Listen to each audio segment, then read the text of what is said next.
Greetings, one and all, and welcome to Roots 40 Plus, another insight into an artist's journey.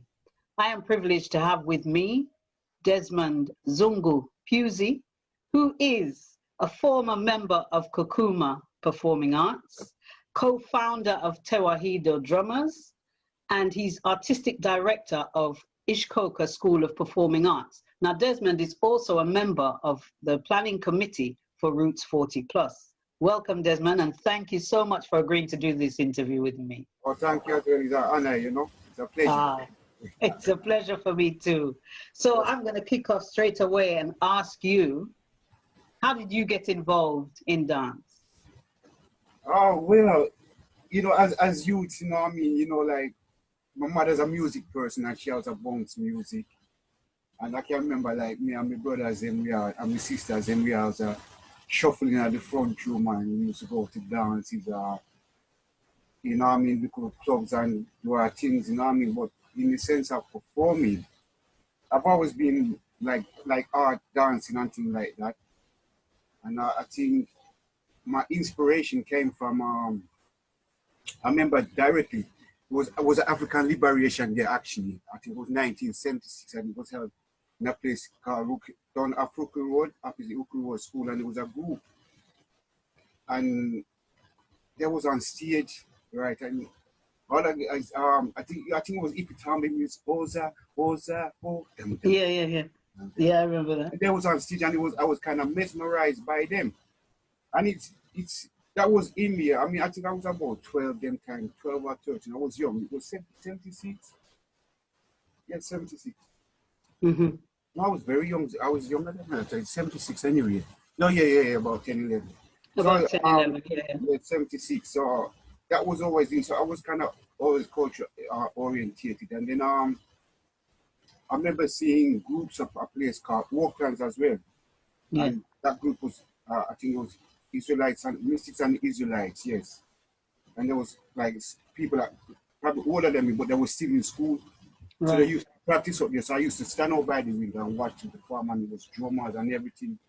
And that was kind of inspiration as well. But I mean, I think where I really kind of grasped it, I think was when my brother joined where my brother was a member of Lanzel. Right. That was Dennis, I'll rest in peace, you know. So yes, I remember, and we used to kind of combat, you know what I mean, because we used to dance and do all things. I said, no man, this is the way we do this. And, you know, it was that. So as I was watching that, and then I think I was exposed to seeing Echo Me.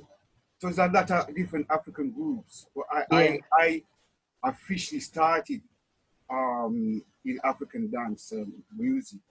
I think this was late 1980, and I joined a group called Sankofa. Right. That was a local group in Birmingham, just at the bottom of Arms with the World Center. So that was my first introduction, but I joined as a musician. Right. So I was a musician first, and then because we could have danced, dance was a natural progression, you know. So from there, I think we went there. And I was kind of privileged in the sense that I think it was 82. Part of Sankofa group, we went to Africa on a culture exchange. Wow. So that kind of ingrained more. In the Which part of Africa did you go to? We went to a place. First we went to Accra, and then we went to Kokokoe. Okay. In both region. So we don't like it wasn't for dance, but it was like a culture exchange. So we went to build schools, build up them school structures, you know, like them normal bunch, but in the village, we done the dancing, and it was a funny thing, you know. They played Bogota, and it was a different Bogota that we play. And you know, I would just get up and we go dance, and we get up and dance, and when we start dancing, it's like everybody said, whoa, whoa, whoa. They was kind of surprised to see that we're coming from the West, and we have that same kind of Abaja movement of one, you know what I mean? And it was kind of uplifting, and from then, I say from then, but I just been tied into it more. Yeah. And when we come back, I think it was after 82, I think Kokuma and Sankofa joined together. But this was all down to the arts funding. Mm-hmm. cut people's funding, so the groups have to shrink instead of we keep on a fight with different monies. And that's where you saw the groups shrinking. And then we as one. And from then, that's when I think my real dancing started, in a sense, because I moved from a drummer to be a dancer. I started learning the dancing steps, whether the Caribbean or the African steps. So that's how I really started in dance. In my journey. Yeah, I class you like H Pattern because I've just done an interview with H as first generation Caribbean in the UK. Right. And so I'll ask you the question that I asked him. What pulled you to African music and dance? I mean, you're Caribbean, so what would pull you? What do you think pulled you towards Africa? You know, it's if you know your history, you know, so it's a journey that we've been on. So they took us, not me physically, but they took us from Africa to the Caribbean, and then from Caribbean our parents migrated here. So in a sense, it's that triangle consistency. I mean, it's funny, you know, because I was, believed or not, I was born here in the UK. But people believe I come from Jamaica due to the history that my parents have taught us, the way of life have been taught, you know what I mean? And then when you talk to them and they say, well, they don't really know much about Africa, but the linkage is there. So for me, it's completing that kind of cycle, you know what I mean? That we have an understanding of our Caribbean history, but that linkage that we know, say, you know what I mean? No matter where you live, you know what I mean? We're Africans, you know what I mean? Yeah. You don't have to be born there, but I'm an African. You understand? Yeah. So that is my concept and my. So you feel that spiritual connection. Oh, definitely. Yeah. Definitely. Okay. Spiritual and the culture, you know. Connection. Yeah, so it's all linked, and everything, as you say, everything. Tradition does change, so everything does move on, but the roots is still will remain the same. Yeah.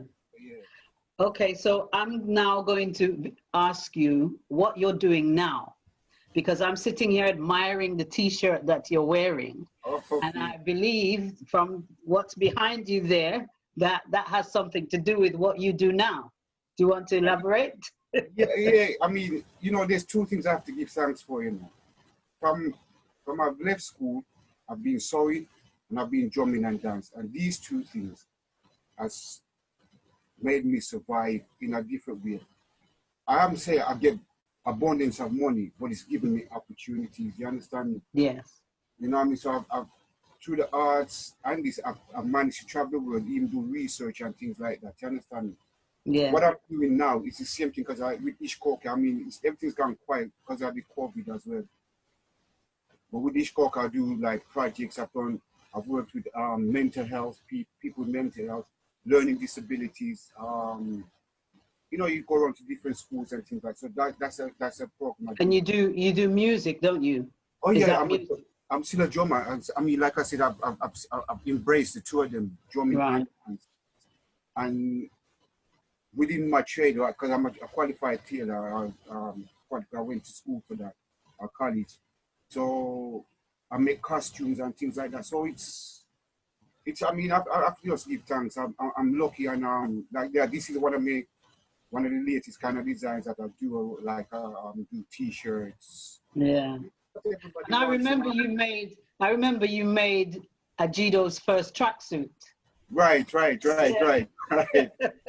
enough, I mean, just to stand. I've made for netball teams, football teams. You know, I mean, Kokumas, amazing. Those costumes as well. You know, I mean, so. Well, now you say costumes, I know where to come when I'm ready. Give that. So, I mean, that you literally answered my next question, which was, does the art form sustain you financially? So you can say, coupled with your tailoring skills, it has supported. Do you think it could have done? There's times, I have to be honest. There's times when things run dry in the, you know. That's why I say they work side by side. There's sometimes when you don't get no work, so what do you do? I have to come back to this. And then even still, if there's no work, I still have to find something that's called, I'm a EHGV class 1 driver. So me do that as well. So it's like, I don't know if for me, if I did focus on one thing, I don't know where I'll be standing, but I'm happy the process that I've gone through, because I had to be creative in the sense of self-sufficient. That's it. I mean, providing, you know what I mean? Yeah. You can't see, Okay. right? Yes, always. So I want to ask now, can you name any memorable moments in your career as an artist, dancer, drummer? Any memorable moments that you can think of? I mean, the one that sticks out really, you know, is I would have to say my experience that I spent in Cuba, because I studied. I went to I done like a 3-4 year course at uni, and part of the or the option, not the criteria, but the option to either go to one of the Caribbean, because I was learning Spanish anyway. So one of the courses was the it was African and Caribbean studies coupled with Spanish language. So I learned the Spanish, so they sent us away. So I said, well, I'm doing the drumming and dance. Let me see if I can find somewhere that can encapsulate that. So I went to Cuba, and I done the research in Santeria, Cuba folklore, and it was a tough trek, you know what I mean, tough trek, you know what I mean, but it was a very good eye opener, because I saw some things that I would never believe I would see in my lifetime, you know what I mean, and their ceremonies, their rituals and things like that, because I mean, yes, you have the Europa side, and then you have the Congo people in there as well, you know what I mean, so, and you know, the different kind of celebrations and initiations and things like that. So for me, that was a memorable one, in the sense of being there on the land, doing the research, you know, interviewing people, seeing things for myself firsthand. Yeah. I mean, it just That was amazing. You know what I mean? Yeah. So, I mean, I think that's one of the top memories. I mean, there's others where we've been, the Africa 95, that was a good experience, you know what I mean? Yes. Yeah. So there's others, but I think the Cuba one stands out in the sense, the period of time that I spent there. Yes. Yeah. Immersed in the culture. Say again? Yeah, definitely. Yeah. Definitely. Brilliant. Yeah. Okay, so what advice would you give to aspiring artists? Something that you know now that you didn't know when you were coming up. Okay. Yeah. Well, the road is not an easy road, right? You're going to buck up some obstacles. You maybe work with people that you don't agree with, but sometimes you can humble yourself and try to learn the process as you go along. You know what I mean?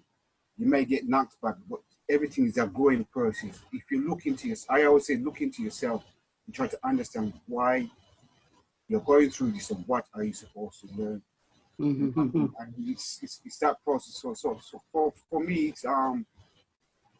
it's more being humble in the sense of learning your way through. Yeah. I mean, I might be backtracking. I remember when we first started, it wasn't about the money. Because when we started because of the hobby. We loved it. Yes. I think times have changed now that people are looking at it as a finance thing to come true. Yes. And when we went through, it wasn't about the money. It's different now. I don't know. I mean, you would have probably have to interview a young person to find out where they're at. Yeah. Sure. So I mean, pursue what you want. Don't let nobody deter you. Don't let nobody. Your creativity is yours. Somebody can copy your creativity, but it's not the real thing. It's you. Keep on believe in yourself. Have confidence in yourself, and just go forward. You will grow. Accept criticism. Don't be ashamed of the criticism that you get. Use it as a platform to grow with it. Because it's only a learning curve, you know. I mean, you only can get better. But if you don't take criticism, you won't grow. All these things is part of the package. It's a whole heap still. Over kind of narrow down, but it's a whole heap still to just kind of move forward still, you know. But yeah, that's amazing. It's a whole heap, but I hope I answer anyway. Yeah, because check it. I mean, there is our ambition as Roots 40, the project is to develop a documentary. Now, I think, although I've finished all the questions that I ask everyone, I want to put you on the spot now as a planning committee member, just to say a little bit, because it was yourself and Winston Lewis that came to me with the idea that that kind of conceived this project, Roots 40 Plus. What inspired you behind, you know, because you were the one that came to me with the idea to do with the archive project and documenting these stories. What prompted you to do that? You know, I get in burn because funny because I said like I said Steve, I said I think it's late this year, early next year, before 40 years I've been doing this project, this thing. And there's no documentation of people who went before me. But like I said, there's people like Mystics and the Israelites, Mystics and the Israelites from Birmingham. That was the first group that I physically saw. And some of them have gone and we don't have the history of them. So I said, even have the document, because I mean, what kind of inspired me? Because you have these what's it called, the Heritage Lottery Fund. Like this, and I says, well, instead of making somebody write about our history, let us write about our own history. You understand? And our own history. So in a sense, that's how encapsulated. And then when I talk to you, and they say, Brother Wilson's talking about the same thing. So that's a journey, you know. So we brought things together, and it's about working together, really. Yes. I mean, which is good. And it's, as you say, one small idea here, another small idea here, everything come together, and it's a bigger one. And it's flourishing. It's flourishing car. It's growing. It's growing, you know what I mean? It's a monster now, isn't it? Yeah, it's growing. So it's good. Yeah, we give thanks. Yeah, we man, give definitely. thanks. Yeah, and I say, we're gonna get there, because like we said, your idea was the archive project, and Winston's is the Lifetime Achievement Award, and when we put them together and we complete this project, it'll be, you know, amazing. Yes. All right, well, thank you so much for today's interview, and I look forward to us finishing this project. Yeah, man, definitely. All right, stay blessed.